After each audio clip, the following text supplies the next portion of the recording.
tenho-vos dito essas coisas, para que vos não escandalizeis. Jesus, João capítulo 16, versículo 1. Antes de retornar às esferas resplandecentes, o Mestre Divino não os deixou ao desamparo quanto às advertências no trabalho a fazer. Quando o espírito amadurecido na compreensão da obra redentora se entrega ao campo de serviço evangélico, não prescinde das informações prévias do Senhor. É indispensável ouvi-las para que se não escandalize no quadro das obrigações comuns.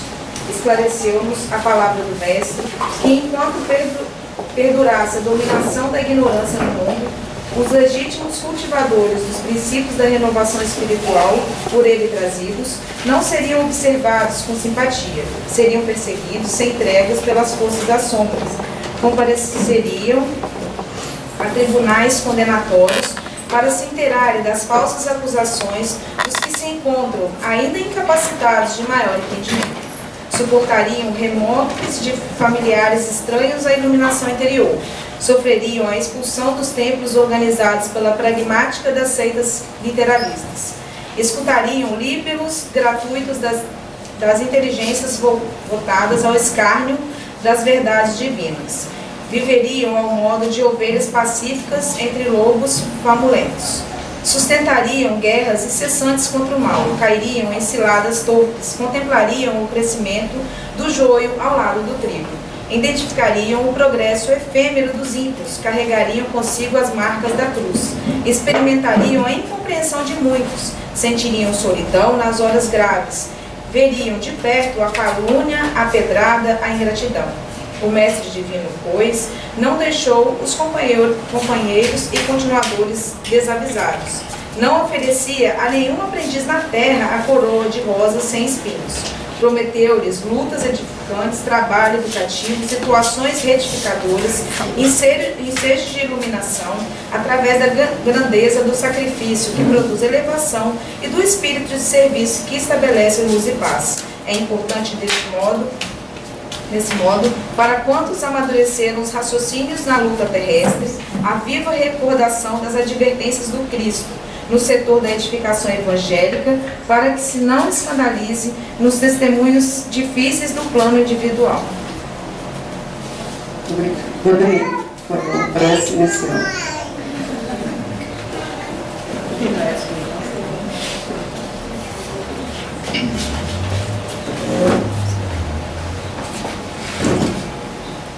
Preparemos o nosso coração, muita paz, muita calma, para que a gente possa ouvir essas palavras de ensinamento do Mestre Jesus, da nossa irmã Alcione. Hoje é Páscoa, que possamos refletir a nossa vida, a nossa renovação, a boa nova. Deixemos aqui toda a tristeza, o sofrimento, as dores, tudo que nos faz desanimar, desistir do caminho do bem. Obrigado, Mestre Jesus, por mais um dia, por este dia, que possamos ser em família e que possamos buscar a paz. E para isso, façamos com amor. E é isso que viemos buscar aqui hoje. Agradecemos, Senhor, por tudo. Que assim seja. Vou pedir a Cláudia para fazer a apresentação da nossa palestrante. Por favor, pode ir. Bom dia a todos. Bom dia, eu não falei ainda. Então, a gente é com muita alegria hoje que a casa recebe então, a Alcione. Eu vou fazer um breve relato dela aqui, né? Então, ela é escritora, expositora espírita, reside em Campos, no Rio, onde integra o grupo de colaboradores de casas espíritas da cidade. A sua atuação no trabalho de divulgação da doutrina estende-se por todo o Brasil, com ênfase no sul e centro-sul do país. Sua agenda como expositora apresenta também viagens a países da Europa. É graduada em língua portuguesa, tem marcante atuação na área da educação popular e da arte da educação. Tem divulgado os resultados de sua prática pedagógica pelo estado do Rio de Janeiro, com simpósios, congressos, cursos e conferências. Ela nasceu em lar espírita, em Macaé mesmo, no Rio, e 18/7/44. É filha do casal Baby, que é a Benedita Vieira Peixoto, e do Peixotinho. Ela estreou como escritora com o livro A Mulher no Evangelho, trabalho que incendiou grande produção cultural, destacando as figuras femininas do Evangelho de Jesus, em desfiles já apresentados em diversos estados brasileiros, Portugal e na Itália. Esse seu primeiro livro teve atuação para a língua italiana, teve a tradução para a língua italiana, e a esse primeiro trabalho editorial seguiram-se diversas edições do Evangelho, Conversão e Cura e Mudança de Hábitos. Então, esse aqui é o último livro, né? Prece em Movimento. Ela ficou de mandar o nome dos outros pra gente e a gente vai fazer pedido aqui pra casa para quem quiser, tá? Hoje ela não trouxe. Eu esqueci. Sou melhor de escrever do que de vender esse negócio. Esse negócio com dinheiro não combina nada comigo. Então seja muito bem-vinda, fica à vontade que a casa é sua, tá?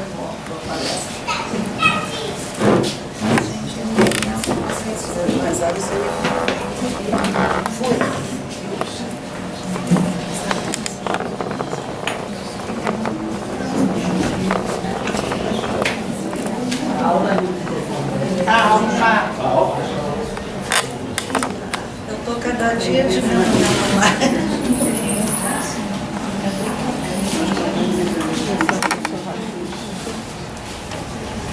Primeiro, muito bom dia a todos. Hoje é a ressurreição. Tá bom? Estão ouvindo? Hoje é a ressurreição de Jesus. E isso é uma alegria muito grande para nós, porque Jesus ressurgiu justamente para que nós ressurgíssemos das cinzas, dos cadáveres que ainda nos mantêm com o coração glacial, com o coração enregelado. E foi para isso que Jesus ressurgiu. Essa foi a notícia grandiosa que a humanidade teve. Essa foi a maior notícia que nós humanos recebemos. A morte não existe. Enfim, Jesus nos avisou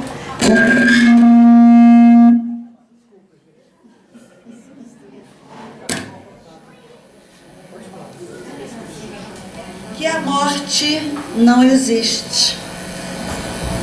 Quando Madalena o encontra junto ao sepulcro, foi um momento de muita luz para a humanidade. Pouca gente reflete sobre essa hora. Foi um momento de luz intensa, até porque a luz maior que ele fez em nós foi a de valorização dos que andam conosco. Quando ele não aparece primeiro nem a mãe, nem os apóstolos mais queridos, mas aquela mulher tida como pecadora.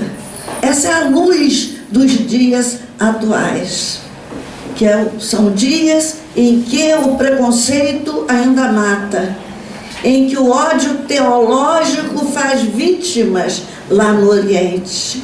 A pior forma de ódio que a humanidade conhece, a que mais matou na humanidade, é o ódio teológico. E nessa hora de ressurreição de Jesus, nós temos que celebrar aqui em conjunto. Eu que vim descansar aqui em Iriri, estou aqui hoje celebrando com vocês esse momento de ressurreição. Leon Denis diz que o poder da nossa alma pode ser sintetizado em 3 palavras: o querer, o saber e o amar. São 3 forças que o homem traz dentro de si, Querer é a expressão maior da vontade, que é uma força grandiosa que Emmanuel considera o gabinete, ou seja, a gerência esclarecida de todos os outros poderes da alma. A vontade comanda a memória, comanda a inteligência, comanda a sensibilidade. Foi pela vontade que Hitler matou tanto. Foi pela força da vontade que Chico Xavier salvou tanto, se fez luz na terra. É a vontade que nos comanda. Então, essa força de nosso querer, ela tem que ser bem direcionada enquanto caminhamos. A outra força de nosso espírito é o saber. É porque é o conhecimento que direciona o nosso querer para o alvo concreto, verdadeiro, luminoso que nós precisamos acender. Esse querer tem que ser bem direcionado. Esse saber tem que iluminar o nosso querer. Por isso, o Espiritismo nos ensina: espíritas, amai-vos. Eis o primeiro ensino. Espíritas, instruí-vos. Eis o segundo ensino. Com esses dois ensinos, com o amor que está à frente de tudo, e com o conhecimento para bem amarmos, porque às vezes, em nome do amor, cometemos equívocos muito grandes aqui na Terra, porque ainda não conhecemos o amor. O amor ainda não se manifestou entre nós, a não ser por figuras esporádicas, como o próprio Cristo, que chega à Terra. Mas nós ainda estamos distantes do amor. Então, precisamos do saber para que o nosso querer não se transvie como tem se transviado nos longos caminhares de cada um de nós pela Terra. E a terceira palavra que fecha tudo isso é a palavra amor, é amar. Também tem sido difícil para nós. Amor é o alvo de todas as nossas conquistas. É o alvo de toda a vida que pulsa no universo, seja da lagarta que se arrasta e que sonha na transformação em borboleta, como nós sonhamos ainda, lagartas que ainda somos. Todos nós sonhamos com esse momento em que a luz realmente brilhará dentro de nós. O amor, segundo Leon Denis, é essa celeste atração das almas e dos mundos. É a energia inexaurível, nunca se esgota. Quanto mais se ama, mais vontade se tem de amar. Quanto menos se ama, menos prontos para amar nós estamos. Isso porque o amor ele é um exercício constante de nossas vidas. Estamos há milênios nos exercitando para o amor. E ele tanto enriquece quem dá como quem recebe. O amor é a riqueza maior que nós trazemos, que nós podemos lidar aqui na Terra. Mas nós nos esquecemos disso. E às vezes, por dinheiro, relegamos ao desamor os próprios filhos, o próprio lar, os companheiros de vida. Em busca do mais ter, nós vamos arrefecendo dentro de nós o amor. Ele é mais forte do que o ódio e ele é muito mais poderoso que a morte. Isso que nós vimos aqui na abertura. O amor vence a morte. O amor vence todas as barreiras que se interponham entre nós e os nossos grandes objetivos. Então, na Terra, nós estamos ainda numa fase de exercícios tímidos, como diz Peixotinho. Vocês fazem ainda os tímidos exercícios para o amor. Não se achem nunca caridosos. E a gente, às vezes, fica assim tão felizinha quando faz alguma coisa de bom, e a alegria do outro nos satisfaz tanto, que os Espíritos estão sempre nos alertando que tudo que fizermos aqui, ainda somos, por tudo que fizermos de bom, ainda seremos chamados servos imperfeitos. É o que o Evangelho nos diz. Então, isso deve aguçar ainda mais o nosso desejo de amar. Diz Leon Denis que a fêmea, lambendo a própria cria, exercita-se nos rudimentos do amor. Olha que imagem linda. A fêmea, o animal, o tigre, a onça, só a cobra não tem, não é dotada de afetividade. Os bichinhos nascem e correm da mãe para não serem devorados. Hoje ainda tem muita mãe cobra por aí. Então, os animais, quando lambem a cria, o primeiro toque é o toque sexual, tudo isso, todas essas formas de manifestação do amor são exercícios. Há uma música popular que canta: qualquer maneira de amor vale a pena, qualquer maneira de amor vale amar. Nós estamos, e às vezes nós criticamos muito os que estão amando ainda tão somente nos sentidos físicos e ainda não despertaram para as ações de amor espiritual. Mas tudo isso é escola, e cada um está na sua série, no seu degrau. Então, há um texto bonito no livro Falando a Terra, de João de Brito, que fala que tudo no universo é amor. O universo só conhece essa força, essa energia. Não há uma outra força capaz de bater de frente com o amor que gerou tudo que conhecemos e que não conhecemos ainda do nosso universo. Só existe o amor. É por isso que nós sofremos, porque toda vez que batemos de frente com a força maior que nos rege, nós que força nenhuma temos, nós ofendemos o universo inteiro quando desamamos. Nós não ofendemos tão somente as leis conhecidas, os 10 mandamentos, o sermão do monte. Toda vez que causamos lágrimas em outros olhos, nós estamos ofendendo o universo, porque estamos ferindo a lei que criou tudo, inclusive a nós, e que nos rege. Todos trazemos o amor de Deus dentro de nós, a ser desenvolvido nesses lentos exercícios que fazemos aqui na Terra.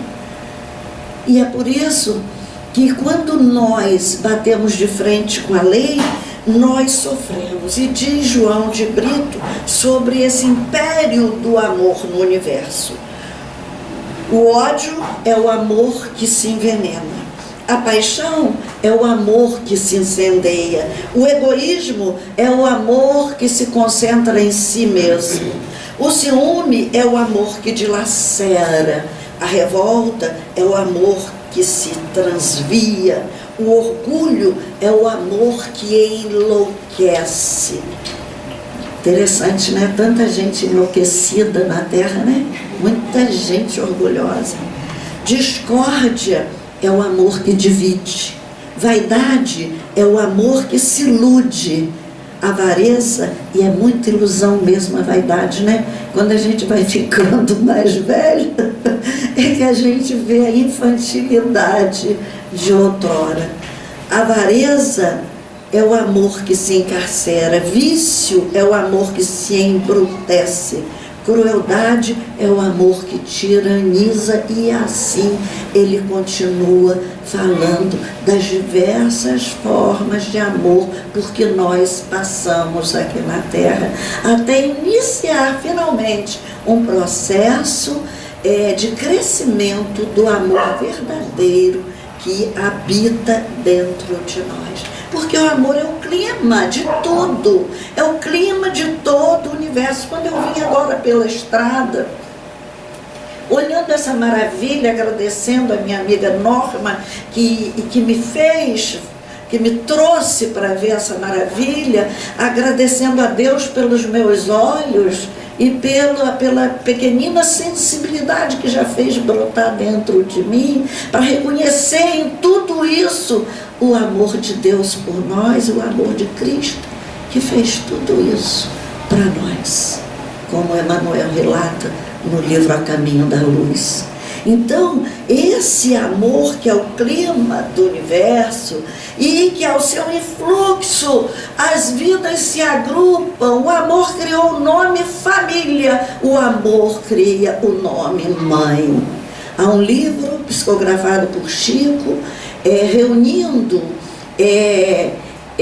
poemas, e o livro se intitula Os Dois Maiores Amores. São poemas ao Natal, a Jesus, e são poemas à mãe, para o Dia das Mães. Então são os dois maiores amores que aqui na Terra nós podemos conhecer. E conhecemos também lentamente. Inicialmente nós conhecemos aqui na Terra o amor vinculação, que é o amor pela mãe ou pela pessoa que cuida de nós. Nem sempre é a mãe. É esse amor que faz a criança se revoltar, espernear quando a mãe vai sair, quando se afasta por algum momento da mãe. É esse amor que, quando resiliente, quando a criança aceita bem... Muito obrigada. Quando a criança aceita esse afastamento, cria uma tristeza. Eu tenho uma neta que perdeu o pai e a mãe andou para outros lados e eu a criei, hoje com 20 anos. E ela é uma criança triste. Ela é uma criança triste, por mais que o nosso lar fosse um lar muito alegre, muito descontraído, de muita gente, ela é uma criança triste, porque essa ausência da mãe, que é a primeira vinculação, é o primeiro exercício da terra para a compreensão do amor. Então a criança se entristece. Quando a pessoa amada volta, seja a mãe ou um parente, a criança se tranca para aquela pessoa como uma espécie de revanchismo, né? Você me abandonou, por que me abandonou? Eu me lembro do meu filhinho primeiro, que a madrinha era louca por ele pela madrinha, e a madrinha casou, mudou de cidade. Toda vez que a madrinha vinha, chegava lá em casa, ele corria, se escondia debaixo da cama, ele tinha horror dela, porque foi uma primeira frustração, a primeira perda que ele teve nessa vida. Também um garotinho lá de Cabo Frio, morei muitos anos lá e arranjei 2 netinhos lá. E essas crianças, um deles é hoje um ator maravilhoso lá no Rio de Janeiro, e ele tinha adoração por mim, dormia aqui na minha barriga, e quando eu vim embora para Campos, ele teve a mesma reação comigo. Ele se afastava de mim, ficava me olhando de longe com um amor intenso no olhar, teve febre, passou mal quando eu mudei para Campos. Então é um amor em desenvolvimento, e todo amor em desenvolvimento tem que comportar as perdas, porque nas perdas nós atinamos com o tamanho daquele amor. Muitas perdas têm tudo para um desenvolvimento mais amplo do amor. Então, esse amor-vinculação é o primeiro amor que nós conhecemos aqui. Depois, na adolescência, surge o amor romântico. O amor bom, né? Ou saudade daquele amor, daquela primeira paixãozinha. Tão bom isso. É outra fase dos exercícios para o amor. É esse amor que só o olhar, ao toque, desencadeia na nossa química a liberação de muita endorfina e que nos faz sentir felizes, alegres, só em contemplar o ser amado. Então, nesse amor, mesmo que passageiro, porque tudo na terra é passageiro, nessa é outra forma de exercício amoroso, é o amor romântico. Mas temos também aqui na terra esse amor que Jesus nos ensinou tão bem, esse amor amigo.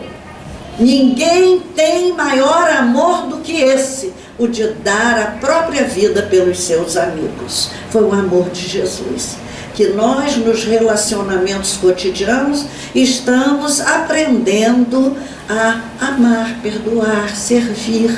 Os amigos são fontes para nós de exercícios sublimes para o verdadeiro amor. Um dia é o amor companheiro, que envolve a fidelidade, a lealdade e, sobretudo, a solidariedade. Essas três virtudes estão presentes no amor companheirismo. Me lembro do meu filho mais velho, quando fomos para Campos, foi muito bem recebido na sala de aula. Um colega logo apanhou seu caderno para passar limpo as matérias para ele, porque o campista é realmente muito delicado, recebe muito bem. Eu estou falando porque eu não sou campista, mas tenho muita gratidão ao povo de lá, que me acolheu muito bem lá. Então, uma vez uma amiga se apaixona, a namorada desse amigo se apaixona por ele. E ele veio me contar, porque lá em casa a gente conta tudo, um ao outro. E ele me disse: mãe, o que eu faço? Ela está assim, dando em cima de mim. Eu digo: corta, que se faz com seu amigo, vai fazer com você. Corta isso, corta, porque namoro você vai ter muitos pela frente, amigo não. Cresceram, casaram, estão lá todos quarentões, e esse amigo ainda é o seu melhor amigo aqui na terra, um do outro. Acompanham, os filhos criados juntos, a vida vivida em conjunto até hoje. Nem viajou para ir para a casa desse amigo. Não, vou encontrar. Então, é a amizade verdadeira que envolve fidelidade, lealdade e solidariedade. Dizem que o amor romântico tende a se transformar no amor companheiro, com a convivência, com a luta, e é isso que a gente observa nas pessoas que estão lá nos seus 50 anos de casado, o cuidado que um tem com o outro, o zelo, o carinho com que se cuidam, porque o amor envolve cuidado. Por isso Jesus deu o exemplo do bom samaritano, porque o bom samaritano é o que para cuidar da dor do outro. O amor sem o cuidado, ele não existe. É o amor que cuida mesmo de longe, através de um pensamento ou de uma prece. Esse é o verdadeiro amor que todos nós buscamos. O amor que cuida, o amor que se alegra com o outro, com as alegrias do outro, o amor que chora com as lágrimas do amigo. Depois desse amor, evoluímos para o amor compassivo. É o amor das grandes almas. Nós ainda não estamos nessa fase do amor compassivo. O amor compassivo é o amor que nós alcançamos e que luta contra o nosso egoísmo, desenvolvendo em nós o altruísmo, que é o contrário do egoísmo. O amor compassivo é o que destrói as lepras da alma. Como Emmanuel, no Evangelho segundo o Espiritismo, categoriza o egoísmo. É a lepra da alma. Somos todos leprosos da alma ainda. Mas não foi assim por acaso que a doutrina espírita veio nos ensinar a fazer os primeiros exercícios de amor compassivo, quando diz: fora da caridade não há salvação. É na caridade pequenina, e Jesus não nos exigia muito. Um copo d'água que deres a um irmão pequenino não perderá o seu galardão nos céus. Olha aqui como Deus é justo. Um copo d'água é o que qualquer um pode oferecer a qualquer um. É o que a mulher samaritana tinha para oferecer a Jesus. E Jesus não exige mais. Jesus sabe de suas limitações e pede apenas o que ela tinha na mão para oferecer: um copo d'água.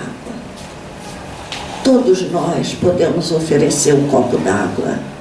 Seja o copo d'água de um gesto na cabeça de uma criança. Quem é professor aqui e quem foi aluno sabe o que significa um passar na mão da cabeça de uma criança. Uma criança sai feliz quando um professor faz um afago. Eu me lembro desse mesmo filho jogando a mochila para o alto e chegou feliz. Eu digo: menino, o que houve? Que loucura é essa? O professor Vevé passou a mão na minha cabeça na hora do recreio. Era o professor de ciências.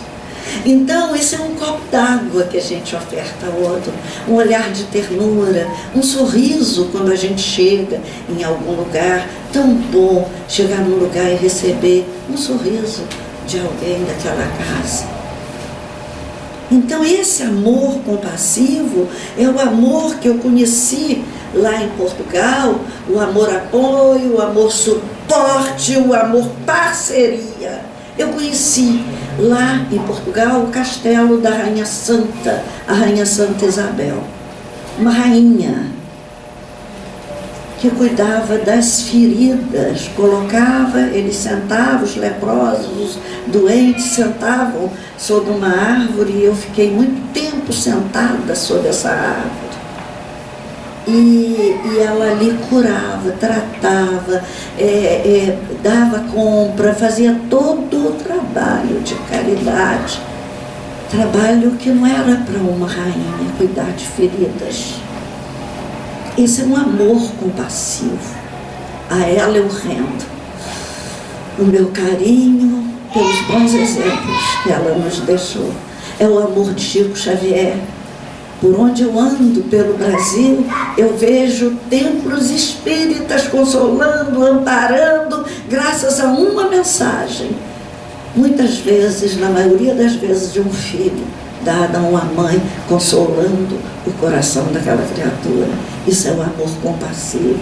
É o amor de Madre Teresa de Calcutá, que certa vez, tratando das feridas de um leproso de rua, ouviu de um americano dizer para ela assim: eu não cuidaria de uma ferida dessa por dinheiro nenhum. E ela respondeu: nem eu, só por amor. É esse amor que a gente tem que chegar. O percurso é longo, mas nós não podemos desistir.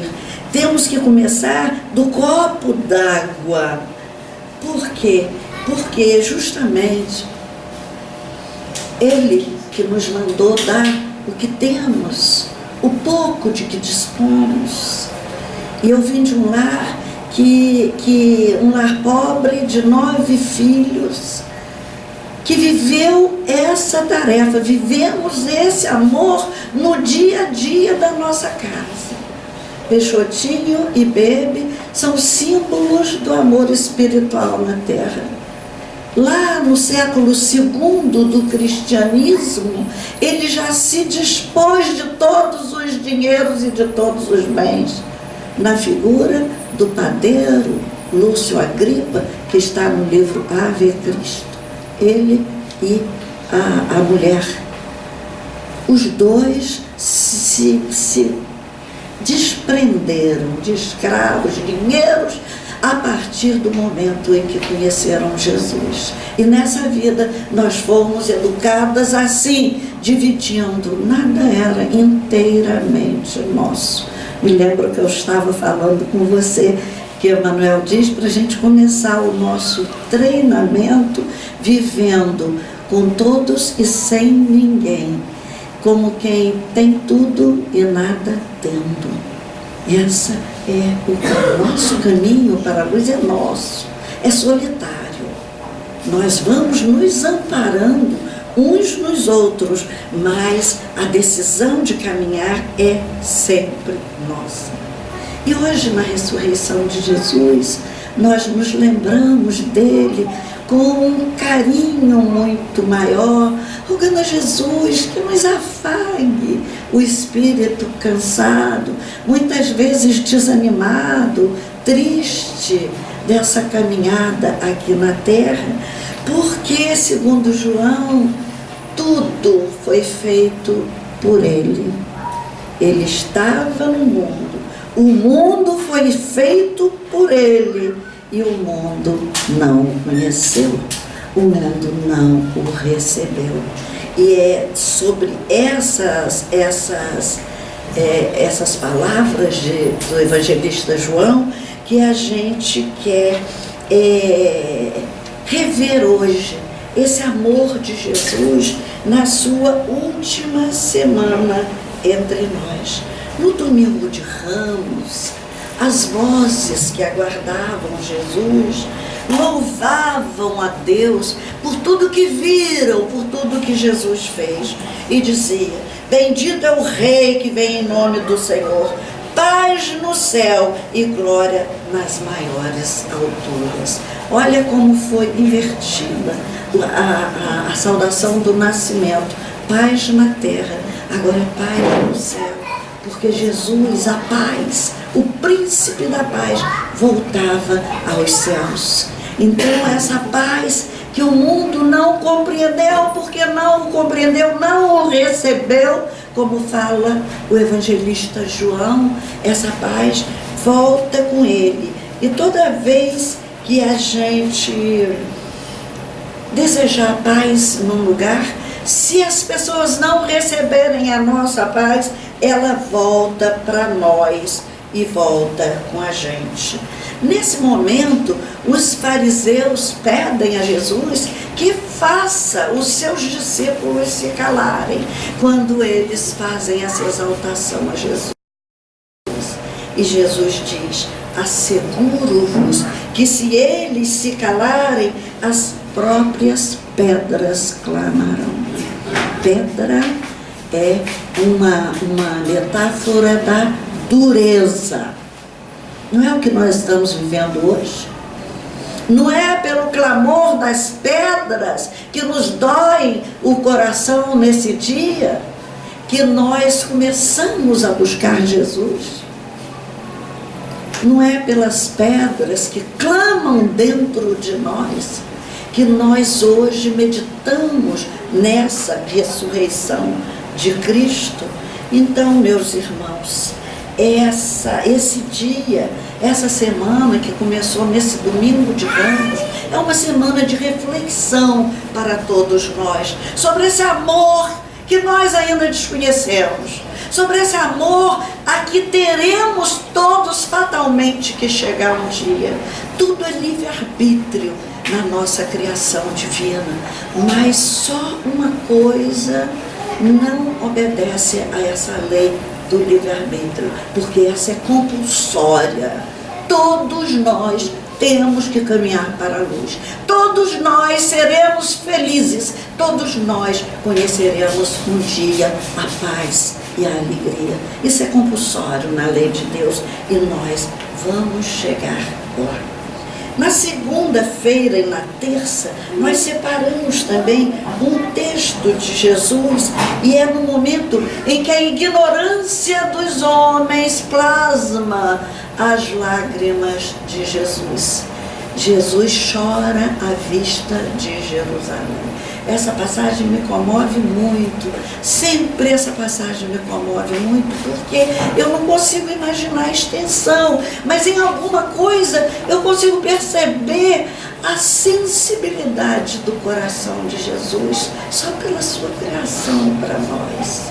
E Jesus chora à vista de Jerusalém e lamenta: ah, se conheceras por ti mesma o que te pode levar à paz. E ainda exclama: Jerusalém, Jerusalém, que matas os profetas e apedrejas os que te são enviados. Quantas vezes eu quis reunir os teus filhos como a galinha ajunta os pintarinhos sobre as tuas asas, e tu não quisestes. Então, nesse lamento de Jesus por Jerusalém, se souberas por ti mesmo, ainda hoje, o que pode te levar à paz, para evitar mais dores, mais sofrimentos, mais reencarnações sofridas. Eles não souberam, e nós sabemos. Será que passados os 2000 anos, nós já sabemos o que nos pode levar à paz? Onde está a nossa paz? Como achar a nossa paz? Não sabemos ainda. Queremos ainda refletir sobre suas palavras na quarta e na quinta-feira. Acho que eu pulei algum de terça. Ah, sim, essa aqui é importante. E por se multiplicar a iniquidade, o amor esfriará no coração de muitos. É o que nós estamos vendo hoje. Morrer hoje, está caído na rua, já não chama mais atenção. Nos meus tempos de criança, quando a primeira vez que eu vi alguém morto, assassinado, meu Deus, aquilo foi uma coisa assim tão estranha, tão triste. Foi o pai de uma amiga policial que matou a mãe, que era uma escrava do dever. Uma mãe maravilhosa. E aquilo me chocou tanto, porque isso não era comum. Hoje é corriqueiro matar. Eu trabalhei com criança menor de rua, recolhido nas casas de recuperação, e eles diziam: menino, eu tinha uns 10, 12 anos, por que você matou esse senhor lá em Cabo Frio? Tia, eu falei, perdeu. Ele não desceu. Quer dizer, a gente tem que estar atento para falar, perdeu. Eu digo: o que está vivendo essa história na sua vida? Mata-se, sem cerimônia nenhuma. E as crianças, tanto aqui como lá no Oriente, estão sendo educadas para matar. E Jesus fala isso: acautelai-vos, para que não vos suceda que vossos corações fiquem sobrecarregados com as consequências das orgias, da embriaguez e das preocupações deste mundo, para que aquele dia não venha sobre vós como um laço. E esse dia está vindo sobre nós como um laço. Em meio a tantas ilusões que buscamos para fugir das realidades tristes de agora, esse dia está nos aprisionando. As pessoas estão caindo nessa energia de baixo teor que invade a terra nessa hora. Nessa hora em que nós todos nos debatemos para fixar no alto o nosso pensamento, o nosso ideário. E nós precisamos reagir. Reagir à tristeza, reagir ao desânimo. Isso também é uma forma de amor, é de um amor por nós mesmos, porque se não tivermos esse cuidado conosco, como cuidarmos das outras pessoas? Nesse momento é hora de ânimo, de coragem, é hora de fé. Temos ainda um momento que foi abordado na leitura da noite, que foi da última ceia, um momento de intimidade, um momento de afetividade. Podemos observar aí quantas vezes o evangelista João registra da boca de Jesus a palavra filhinhos. Filhinhos, ainda por um pouco estarei convosco, mas me vou para preparar-vos o lugar. Ainda avisa, por um pouco chorareis, mas virás a rir, e a vossa alegria ninguém poderá tirar. É a alegria do amor, é a alegria do coração, é a alegria sem tormento. E nessa hora vemos ainda uma manifestação de afetividade, de humildade, quando ele lava os pés de seus discípulos. Naquela época, o lava-pés era uma cerimônia de bom anfitrião. Quando as pessoas chegavam, eram os caminhos muito longos, empedrados, aquela topografia de Jerusalém era de muita pedra, e as pessoas chegavam com as alparcas, né, que não protegiam bem os pés empoeirados, as alparcas se desfazendo por causa da caminhada longa, e era comum oferecer-se uma bacia de água morna para que o viajante refrescasse, se refizesse daquela caminhada. Isso na minha infância eu ainda conheci senhoras que quando o marido chegava do trabalho, vinha logo com a bacia para fazer um escalda-pés. Lembrei o nome agora, escalda-pés. E dizem que refaz muito, nunca fiz. Mas Jesus, quem fazia esse trabalho não eram os judeus. Os judeus não humilhavam a própria raça. O escravo judeu não lavava os pés de seus senhores. Quem lavava era o escravo pagão, porque a humilhação era tanta que não se dava essa ocupação a um da mesma raça que ele, em respeito à raça. E Jesus, no entanto, lava os pés dos seus discípulos.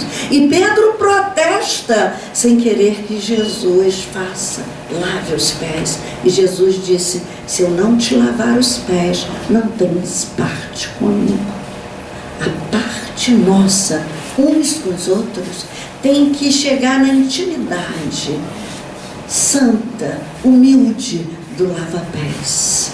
O lavar os pés, na minha visão, é a forma de tocar no lado sofrido do outro. No lava-pés tocava-se nas feridas abertas pela caminhada. E junto a nós, no amor amizade, no amor companheiro, no amor sexual, no amor de mãe e filho, em todos os amores, porque viajamos no minuto aqui hoje, todos eles exigem o lava-pés. Ou seja, o respeito pelo que o outro pode ser, o respeito pelo caminhar triste, doloroso, porque todos nós estamos vendo desse mesmo caminhar. Então, nessa cerimônia do lava-pés, Jesus nos ensinou essa forma de amor, o amor que toca na parte sofrida do outro com todo zelo, com todo cuidado, com a água, que é o símbolo da vida, para vivificar os seus corações, para empreender uma nova luta. E nessa hora é que Jesus nos diz: um novo mandamento vos dou, que vos ameis uns aos outros como eu vos amei.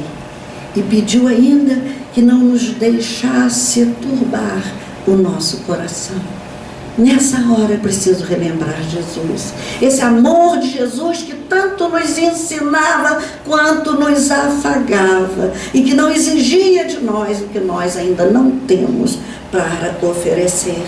Não se turbe o vosso coração. Crede em Deus, crede também em mim. Essa hora é uma hora de buscar essa forma de amor que Jesus nos dá nesse conselho dele: não vos deixareis órfãos. Enviarei um outro Consolador. Isso é outra forma de amor. Quando a mãe teme a sua partida, eu sei porque eu passei por isso com os filhos pequenos, a sua recomendação é sempre aos mais queridos: cuida dos meus filhos para mim. Todos nós precisamos e pedimos e imploramos o cuidado pelos nossos filhotes. Foi isso que Jesus nos fez, nos consolou, dizendo que enviaria outro Consolador, que é esse Consolador que nos vem ao mundo através do Livro dos Espíritos, em 1857, que se multiplica na mediunidade, porque ele disse que esse amor ficaria para sempre conosco, para sempre. Como ficar, como viver alguém, uma pessoa física, para sempre. Só através da mediunidade, essa pleiade de espíritos iluminados que ainda hoje nos dirigem os passos na terra. No mundo passais por aflições, mas tende bom ânimo, eu venci o mundo. Então, chegamos à sexta-feira, em que nós vamos rever, mesmo que muito ligeiramente, as suas 7 últimas palavras. São as 7 palavras da cruz. Primeiro: meu Deus, por que me desamparaste? Essas palavras são a repetição de um salmo, que Jesus repete os salmos durante toda a sua vida. Aprendeu com Maria, com certeza, a declamar o Salmo 23, que todos sabiam e ainda hoje todos se apegam ao Salmo 23. O Senhor é meu pastor. Era a primeira oração que uma mãe ensinava a um filho. Era a prece da fé, da confiança em Deus. E Jesus repete muitos salmos para que todos o identificassem como realmente o Messias. E até o fim, ele não descrê nunca do homem e da homem na cruz a possibilidade de identificá-lo como Messias. Meu Deus, por que me desamparaste? Esse é o Salmo 22. Depois, a segunda palavra da cruz, palavras de amor por nós humanos.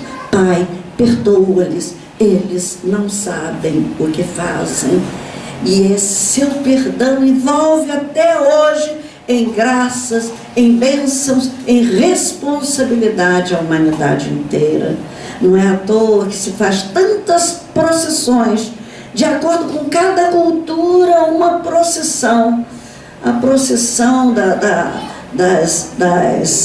das máscaras lá em Goiânia, nessa Semana Santa, eu vi essa espécie de louvor, de prestação, da responsabilidade do homem com as palavras de Jesus, como uma prestação de contas a si mesmos, fazendo procissões para enaltecer esse sacrifício de Jesus por nós.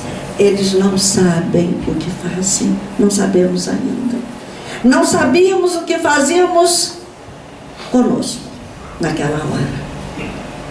Estamos ainda sem saber o quanto nos maceramos a cada equívoco nosso. Uma outra palavra, a quarta palavra: hoje mesmo estarás comigo no paraíso. Para o ladrão. Esse ladrão, naquele momento, é muito interessante. Jesus curou tanto, Jesus fez tanto bem nos 3 anos de seu missionato na terra, mas a única voz que se levanta para defendê-lo naquela hora é de um ladrão condenado ao suplício da cruz, que era o mais infame de todos os suplícios. A voz de um ladrão. Será que nós estamos assimilando esse exemplo desse ladrão, apesar de tudo que nós somos de ruim? Estamos erguendo a nossa voz para proclamar a vontade, a verdade, o amor de Jesus pelo mundo. Enfim, Pai, em tuas mãos entrego o meu espírito. É a prece da fé, da confiança, de nunca se saber sozinho, de saber que Deus ali aguardava a volta do seu filho, que não era o filho pródigo como todos nós somos. Era o seu filho unigênito, o seu filho amado. E Deus amou o mundo de tal maneira que deu o seu filho unigênito para que todo aquele que nele crê não pereça, mas tenha vida eterna. Essa é a palavra de João. Então, essas palavras da cruz são palavras de meditação. Aqui não temos tempo de meditar sobre cada uma delas, mas em casa todos poderão fazê-lo. Enfim, ele diz: tenho sede. É a sexta palavra da cruz. É a sede da paz, a sede da harmonia que ele não conseguiu implantar diretamente naquela época no mundo, e que lentamente o homem amadurece para buscar essa harmonia, porque tudo no universo é feito de harmonia. E, por fim, está consumado. E a gente volta a Jesus na ressurreição, em que a gente vê primeiro, logo após a sua ressurreição, o corpo não é encontrado, e aí a gente abre esse episódio com a fala do anjo. E o que o anjo pergunta a Madalena: mulher, por que choras? Ah, meus amigos, olhemos-nos agora, nesses momentos de reflexão sobre essa Semana Santa. Olhemos para dentro de nós e questionemos-nos por que choramos. Choramos por alguma coisa eterna que nos acompanhará, ou choramos pelas coisas passageiras da vida nessa hora de crise econômica? Quanto pranto, quanto desemprego. Choramos. Mulher, por que choras? É a primeira pergunta, é o primeiro diálogo que se estabelece dos anjos, dos céus com a terra após a morte de Jesus. E depois, Jesus próprio abre um outro diálogo já ressurrecto. Os 2 discípulos saíam fugidos das perseguições de Jerusalém, por medo buscavam suas aldeias. Aldeia de Emaús. 2 discípulos caminhavam, e atrás deles um viajor qualquer. E naquele momento, esse viajor os questiona, porque eles estavam falando empolgados do que aconteceu com Jesus, da morte de Jesus, e o viajor se interessa por aquela conversa e pergunta: que é isso que vos preocupa? E de que ides tratando à medida que caminhais? O anjo pergunta: por que choras? Jesus pergunta: o que nos preocupa? Analisemos nossas preocupações também no dia de hoje, porque todas as palavras de Jesus são palavras de educação e de amor. De que ides tratando à medida que caminhais? Eu gosto muito dessa pergunta de Jesus. Qual o móvel das nossas conversas aqui na terra? De que vamos tratando enquanto caminhamos na terra? De coisas sérias, de responsabilidade, de coisas que vão conosco para a vida eterna, ou da vida do vizinho, ou das histórias das outras pessoas? De que ides tratando à medida que caminhais? E, por fim, a fala do entardecer. O dia vai declinando e os discípulos, Jesus conversa muito com eles sobre as leis, sobre o Velho Testamento, e eles vão se apaziguando e convidam esse viajante, que era o próprio Cristo, a ceiar conosco. Fica conosco, Senhor, porque já é tarde e o dia já declina. Essa é o convite que nós devíamos fazer a Jesus nessa hora de desamor na terra. Fica conosco, Senhor. Já é tarde, o dia já declina, o nosso tempo já se esgota na terra. É hora da mudança, é hora da transformação, e nessa hora, exatamente nessa hora, nós precisamos de Jesus. E deixo um poema que é um hino que cantamos muito na nossa escola, e a essa hora com certeza na Escola Jesus Cristo, eles estão entoando esse hino, esse poema, que é de Isaac Salim, e que diz assim: para viver entre nós numa cama emprestada, ele humilde nasceu. Em jumento emprestado, ele andou pela estrada da montanha à cidade, a cidade desceu. Mas a cruz dolorosa e a coroa espinhosa eram suas, bem suas, a ninguém as deveu. Tomou o pão de um menino e o peixinho emprestado, e a ambos abençoou. Fez o povo assentar-se ao redor pelo prado. Foi o pão repartido e a todos saciou. Mas a cruz dolorosa e a coroa espinhosa eram suas, bem suas, de ninguém as tomou. Numa barca emprestada a vagar de mansinho, ele pôs-se a ensinar. Os pardais têm suas casas, a andorinha os seus ninhos. Para ter seu descanso, ele nem teve lar. Mas a cruz dolorosa e a coroa espinhosa eram suas, bem suas, de ninguém foi tomar. A caminho da tumba, em salão emprestado, um jantar celebrou. Foi morto, envolvido em lençol emprestado, e em sepulcro emprestado, afinal repousou. Mas a cruz dolorosa e a coroa espinhosa eram suas, bem suas, de ninguém as tomou. Mas o berço entregou o jumentinho e o pão multiplicou. Devolveu casa e barco e os tecidos de linho. Ressurgindo, vazio, o sepulcro deixou. Mas as vestes de luz e as marcas da cruz, estas eram bem suas, e consigo as levou. É desse amor que nós gostaríamos de falar nessa manhã. É nesse amor que vem ao mundo, serve, se doa, cuida, dá-se ao outro e volta, deixando vazio até o próprio sepulcro.